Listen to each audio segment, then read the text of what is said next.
بما ان النهارده الجو برد شويه، بالليل يعني بصراحه كأن رجعنا للشتاء تاني.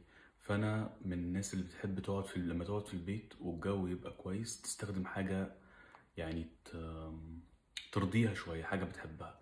فبصراحه مفيش حاجه بترضيني وبحبها اكتر من عطر دارك سايد بتاع فرانشيسكا بيانكي. انا العطر ده بحبه جدا، هو شتوي جدا جدا، عشان كده مش دايما تقدر تستخدمه الا اذا كان الجو برد.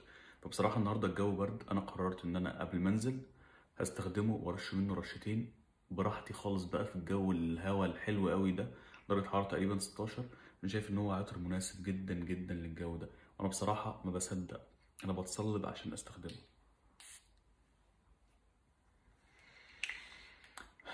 حبكة عطرية ممتازة بصراحة، مفيش زيه والله يا جماعة، مختلف جدا، عمرك ما هتلاقي عطر زيه خالص بأمانة يعني.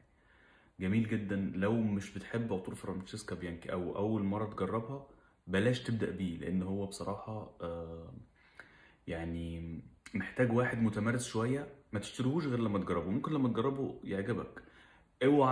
اوعى تستخدمه في الصيف أو في الحر أو بالنهار، حتى لو في الشتاء، لأن هو تقيل جدا، قوي جدا. مزيج رائع من البخور والتوابل والعنبر، منتهى الجمال بصراحة. يعني ده أيقونة من أيقونات فرانشيسكا بيانكي، مش هتلاقي زيه وهي مش تعمل زيه تاني. ومهما عملت وتنوعت، ده بيظل بالنسبة لي في مكانة مختلفة تماما. جربوه قبل ما تشتروه، مهم جدا.